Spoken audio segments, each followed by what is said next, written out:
Welcome to Philanthropy SA. This is a podcast about and for the philanthropic community in San Antonio and South Texas. We introduce organizations and people who are making an impact in the community. Beneficent Financial is proud to sponsor this podcast, and it is our hope that you enjoy this conversation about the impact we can have. The goal is to edify and inspire. Now please join our host, Dan Rebman. Welcome to Philanthropy SA. I'm your host, Dan Rebman, and very pleased to be joined today by Rebecca White.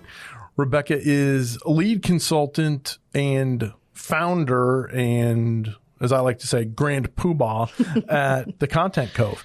And we're going to hear all about the Content Cove and all the great stuff that Rebecca's doing there in a minute. But I always like to start with, and I know you have an interesting story here, what brought you to San Antonio? Hi, Dan. Thanks for having me. I'm really looking forward to our conversation. I was lucky enough to be born in Texas, one of the few people, I think, that gets to claim that. I know a lot of people get here as quickly as they can. I was born here, left the States when I was 2. My dad was in the oil services industry, so grew up overseas, came back for high school, college, married a Navy guy, traveled some more. And then when he was retiring and we were looking at where we wanted to live, of course, we came back to the Texas area, fell in love again with the hill country between Austin and San Antonio. And then San Antonio, the city, just won out. There you go. Well, we're glad you're here and what brought you. And then obviously you had a lot of experience overseas and that type of thing. What is it that drew you to the world of philanthropy and nonprofits as opposed to, just good old-fashioned entrepreneurial making money? I'd like to say it was intentional. However, I started off in the advertising industry, in the movie industry, specifically in Los Angeles. And you really can only do that in LA, or you used to only be able to do that in LA. I think that's changed a bit.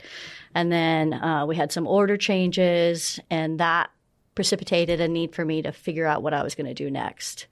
And I just kept coming back to service, purpose, where would I like to land? And that's how I ended up in the nonprofit space and made that shift. I worked for a small nonprofit, then I led a small nonprofit, and then I had a number of different jobs, within there, as most nonprofit people do. Everything from chief bottle washer to director of advancement. So I had a very fun journey. I was really lucky. Very good. And you and I met each other through Social Venture Partners. Yes. And so you do things with Social Venture Partners and on behalf of nonprofits here in San Antonio. So tell us about the Content Cove. So the Content Cove is specifically designed for nonprofit professionals. I do that 3 ways. One is through my free newsletter, The Pocket COO, so that nonprofit leaders have a little bit of an extra resource. If they had a chief operating officer, this is what that person might be able to bring to the table for them.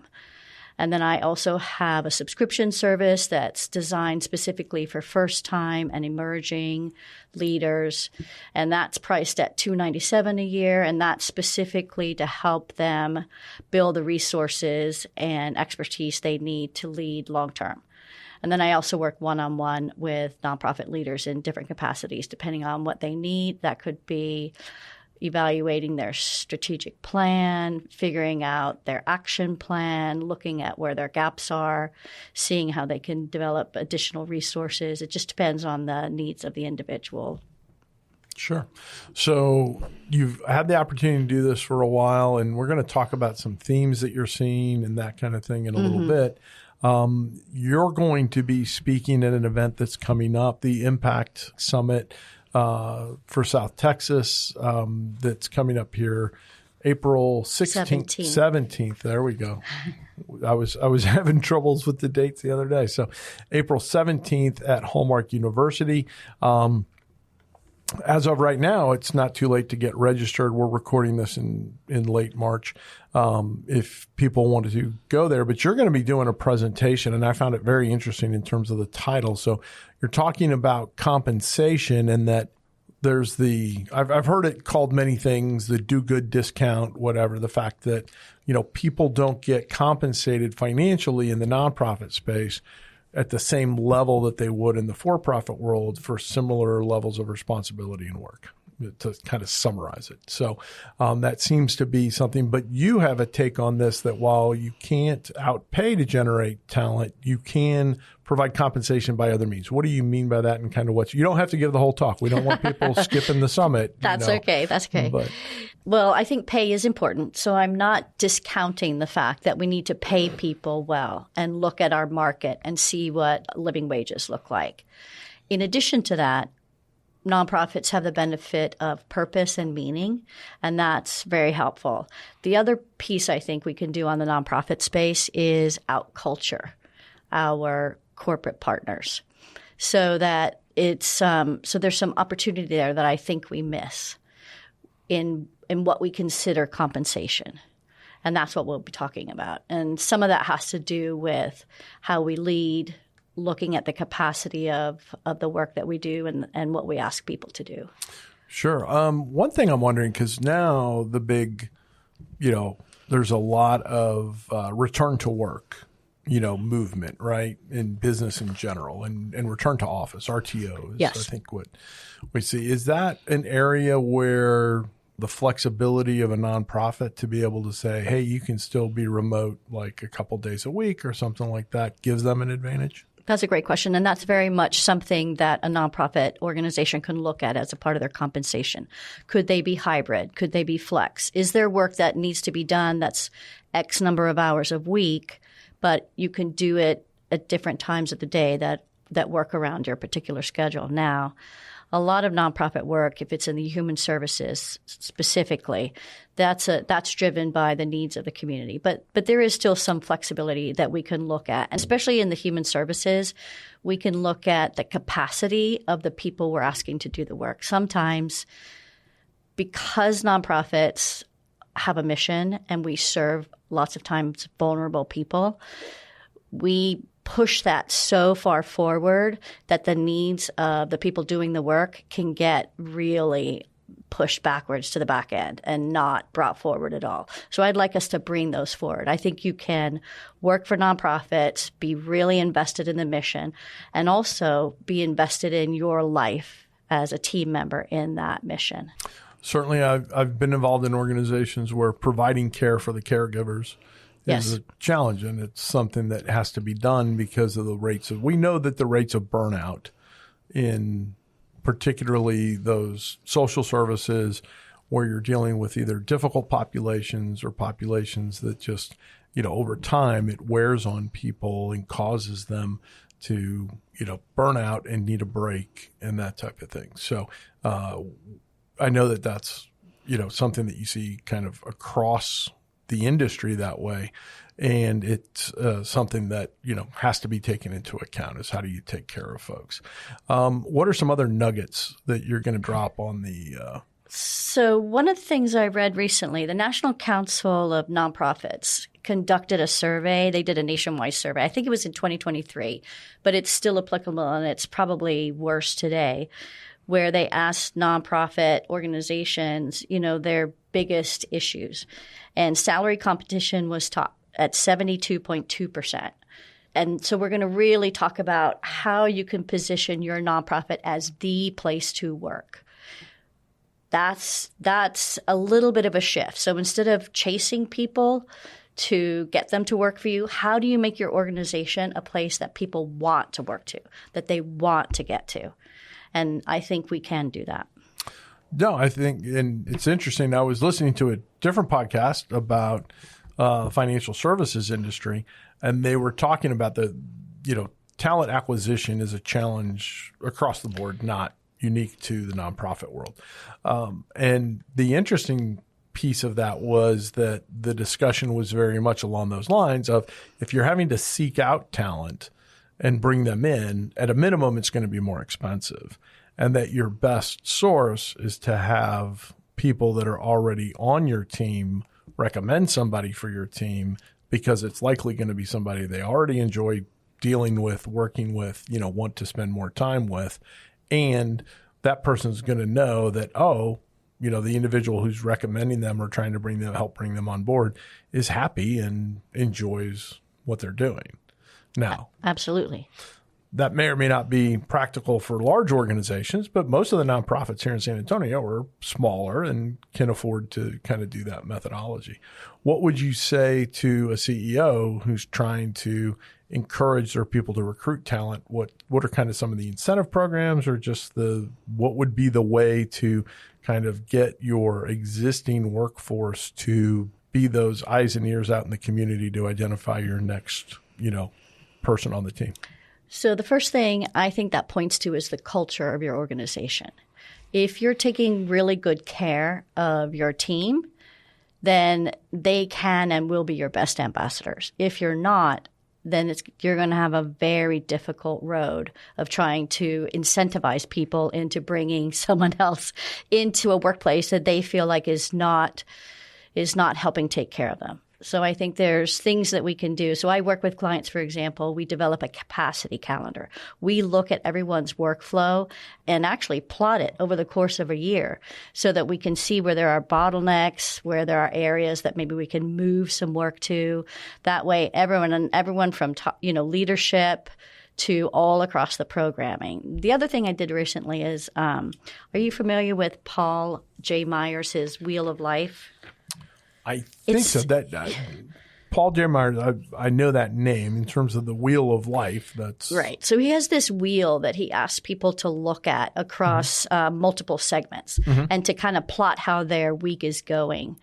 And so I've taken that and I work with my clients in this way, and we can put a copy of this in a link, I think, into your show notes if that's helpful. I don't know. I'll check with Catherine if that's. I don't have to. I have this wonderful producer, Catherine, who takes care of everything, and all I have to do is say, okay, it's okay to post. Go ahead and post the episode. So I don't know if we have show notes or not, but I'll find out. And then, so one of the things we look at is on a weekly basis, consistently over time.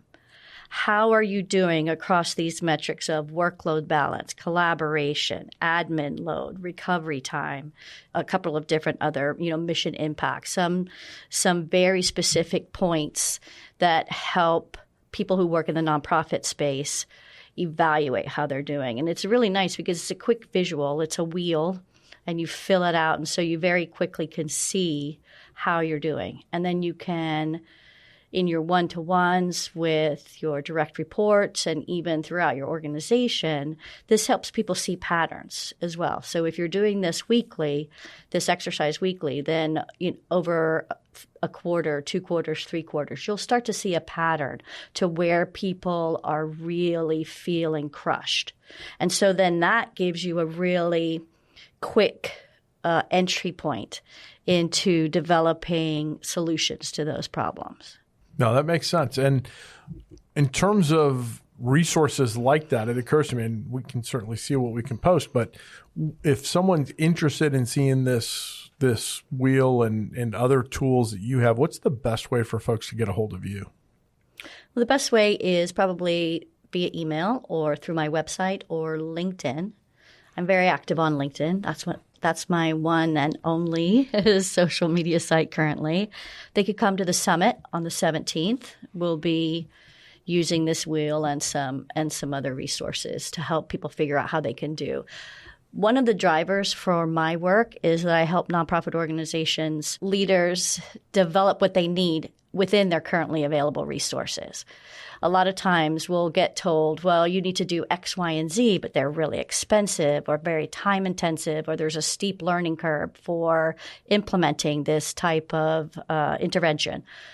So my goal is to help nonprofit leaders incorporate these resources in a way that stacks on top of work they're already doing. Very good. Well, we're going to take a break here to hear from our sponsor, and then when we come back, we're going to hear more from Rebecca about trends she's seen and find out some of the things that she's dealing with in some of her engagements. We'll be right back.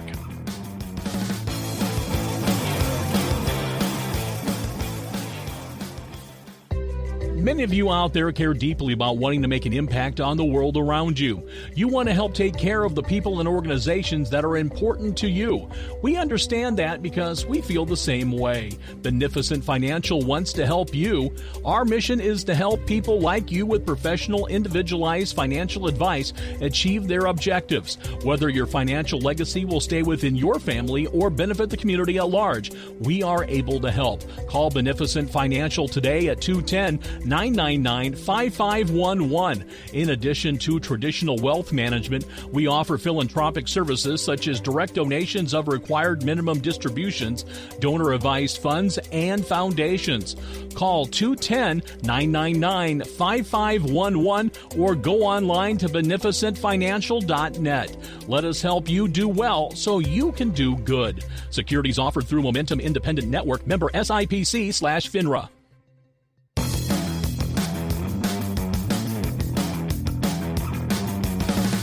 Thanks for joining us today on Philanthropy SA. I'm your host, Dan Redman, and very pleased to be joined today by Rebecca White. She is lead consultant at the Content Cove, which has material for nonprofit leaders to be able to help them in their leadership journey. We've been talking about a number of different things. You had said that people can email you or contact you on the web. What's the URL for your website? thecontentcove.com. thecontentcove.com. And so encourage folks to check that out. There's resources online and you can reach out there. Or as Rebecca said, she's also available on LinkedIn. I wanted to now kind of switch gears just a little bit. And certainly if there's something else you want to make sure that we cover, by all means, I want you to do that. But one of the things that I know about you is that you're a bit of a governance junkie or something. That's like not, that's not something that you find all the time in the nonprofit world. So tell me what it is about nonprofit governance that captures your imagination. So I think governance is a huge lever for driving your mission forward in ways that are not as difficult as we make them to be. So if we have strong governance within our nonprofit, then that just minimizes risk. It reduces barriers. It makes it easy for people to get their work done. So all of those things can happen with good governance. Yeah, and so when we're talking about governance, we're talking about things like the board of directors. We're talking about their relationship with the CEO. We're talking about whatever the founding documents are that organized the entity to begin with, bylaws or those types of things. And then what are the procedures for making modifications to those? Because certainly organizations over time are going to have changes and things that need to be done. But governance is kind of the way that you're doing that and the way that you're selecting, who's going to be on boards and that kind of thing. There's been a lot of attention lately, certainly at the national level on some of the big nonprofits, but even locally on some in terms of the composition of boards, who's on the boards and those types of things. And, is it important that it be representative of the community at large and those kinds of things? So where are you on those kinds of things and how have you helped organizations deal with that? I'm a big proponent of your board being a reflection of the community you serve. I think that's really important and a way to get some real insight into the work that you do that you might not have otherwise. Sometimes harder to do than others depending upon your mission, but I think it's always a great goal. And then also I was working with a nonprofit and one of the problems they were having was their board met 5 times a year. And so it was causing a bit of a lag in getting some of the work done that could only be signed off on by the board. And so in looking, that's a place where your governance is getting in your way. So as a way of helping speed that up, they figured out, okay, how can we do some things via email? How could we do some virtual meetings? When we have a specific action that we need to take, for example, if in this instance, the executive director wanted to add a position and the funding was there and it was part of the strategic plan, but they were just a little slow on getting it into the minutes and signing off on it. And so looking at what are seemingly small actions that now were having a big outsized impact on the organization because they just couldn't fill this position because they hadn't quite gotten through that process. So shortening that process is something that I think is a really helpful thing for nonprofit boards to look at. Yeah, and I know I've been on boards that have adopted the ability to do electronic votes and those types of things to accomplish some things. And much of this, I think, is a result of things that happened during COVID and that type of thing, where it's, more, I guess, the notion of virtual meetings or, a quick conference call with board members and that type of thing is much more readily accepted today than it may have been 10 years ago. So talk about what are some other trends, or what would you say are the hot issues that you see among your clients that they're engaging with you to help resolve or help guide them? One of the trends I'm seeing, and I hope we see more of it, is nonprofits collaborating on getting their back-end resources from the same place. So instead of each of these, and I think in San Antonio, greater San Antonio, we're over 10,000 nonprofits now. It's a very large number, but many of them are also quite small. So having your own HR, having your own accounting, having your own infrastructure that's consistent across all organizations is expensive and unwieldy, and often they can't figure out how to do it. However, if they work together and outsource these functions, then now we're getting some efficiencies and we're able to get access to talent that we wouldn't otherwise. Well, that's a good trend. I didn't anticipate you bringing up a good thing. I was expecting it to be a pain point, but that sounds like a well, I think it started as a pain point. It did, and I'm glad to hear that there's collaboration.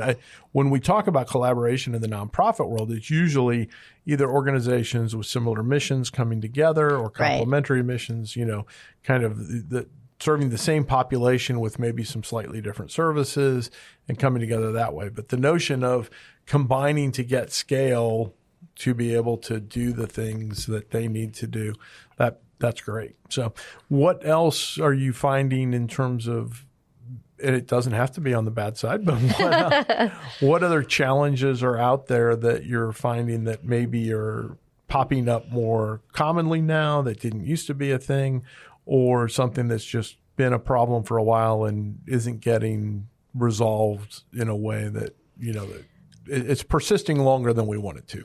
A persistent problem typically for nonprofit organizations that I see is an ongoing problem hiring and keeping their fundraisers. So that seems to be accelerating also. And on the consulting side, it's been nice to see there's fractional fundraising organizations now, so helping nonprofits plug into the work that they need doing. You can outsource in ways that you couldn't before. So I think the turnover rate has been 18 months is the average kind of time in the seat for the fundraiser. And so that's really short. You're barely getting in the organization. You're barely understanding the programs. You're barely getting connected to the work, and then you're out the door. That's very expensive for a nonprofit. Oh, it's expensive, and it takes away a lot of the momentum, if you will. I personally, as somebody who spends some time on the fundraising side of things and helps organizations with that a little bit, the biggest thing that does is it creates a much more transactional culture than a partnership culture. Exactly. Or, the notion of people investing in a nonprofit rather than just saying, here's some money, go do your thing. And I'm not suggesting that folks turn down the here's some money, go do your thing. That's important. But it's always better when you can have an ongoing dialogue with a donor over time and get them invested emotionally as well as financially in a project and have a much better idea what's going on and be more involved that way. And that's hard to your point, that's hard to do if you're changing development or advancement people every 18 months. And I certainly know that that's going on because, when we see our LinkedIn feeds, how often do we see somebody that we know who's like, hey, I'm starting a new position. And, right. And this, this little game of merry-go-round that happens where people are changing hats. It's the same people at the conferences, they're just wearing different logos. So Exactly. And so I wrote a short book on it. I think I dropped it on your desk before I came in. And this is available free also on my LinkedIn page as a PDF. But it's a very short book, and it's titled The No Stress Nonprofit Consultant. And it's 4 easy steps in how to hire a consultant effectively. And I just walk you quickly through the process. A lot of times the reason nonprofit leaders don't want to hire a consultant is they've had a terrible experience.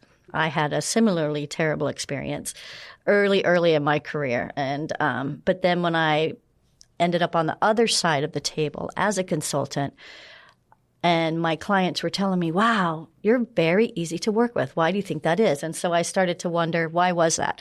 And so I just put together my process. It's very easy. It's basically 4 steps, and it's replicable and easy to bring into any project. So if you're thinking about outsourcing, but you're concerned on how to get started, this is just a great way to get started. And shameless plug, I also connected to the work of Alan Weiss. He's actually on the business side, but that's how I learned how to help myself and the nonprofits I serve understand what a good proposal looks like. Because if you don't have a contract, then it's very hard for everyone to know what success looks like. And so being very clear on all those points. Very good. And so the book is called The No Stress Nonprofit Consultant. And then the subtitle is 4 Simple Steps to Guarantee Results When Working with a Consultant. That's it. There we go. So you now have your consultant to hire a consultant. But consultants are great. I mean, and I've used consultants in roles, in my business and, getting that outside perspective. And the biggest value that I see people like you bringing to an organization is, on the intellectual capital side and the fact that you see different things in different organizations. And sometimes they can apply and sometimes they can't. I've had ideas before and I've had people fortunately, honest enough with me to say, hey, Dan, that works in this arena, but it's probably not going to work for you. And here's why. And so saved me, a lot of time, effort, and heartache just banging my head against the wall on something that, probably would not. And in hindsight, I certainly can say that was, good advice. So what's the old expression? Good advice not taken. I've done that a few times too. Well, we're getting kind of deeper into the discussion here, and I always like to close with this, which is, what's the question I didn't ask you that you wanted me to ask you about, or something that you wanted to have an opportunity to talk about that we haven't talked about yet? That's such a great question. And that for me is the one most important thing that I think every nonprofit professional needs is to find time in their calendar every week to think and protect it as though it's your firstborn. Absolutely. You need that time. What was Stephen Covey used to call that? Sharpen the saw. Is that it? Yeah, yes. That was one of the 7 steps. Yes. It was sharpen the saw, and it was take that time away to go and kind of get yourself retuned and ready for whatever's coming next. And that time to be able to think. For me, that's when I'm on aircraft. That's like, okay. And here just recently I've been on aircraft a lot. So okay, so that works. It's regularly scheduled enough. That it's been overly scheduled lately, but I will go through gaps where I have to take that time.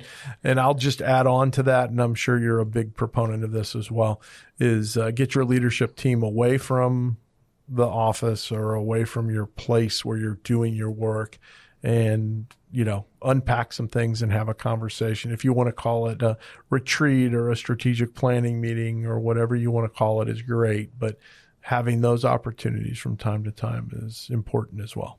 Agree. Very good. Well, I think anytime somebody's agreeing with me, I think that's probably a good time to wrap before we pick a fight. So, Rebecca, thank you for being with us today. I enjoyed it immensely. I encourage everybody to check out the Impact Summit for South Texas here that's coming up in April, and that's impactstx.com. And Rebecca White's is at thecontentcove.com. I encourage you to check both of those out. So on behalf of Philanthropy SA, I'm your host, Dan Redman, reminding you to do well so you can do good. Thank you for joining us at Philanthropy SA. We hope you found something to inspire you during today's conversation. If you know organizations and people who are making an impact in the community, we would love to hear about it. Until next time, do well so you can do good.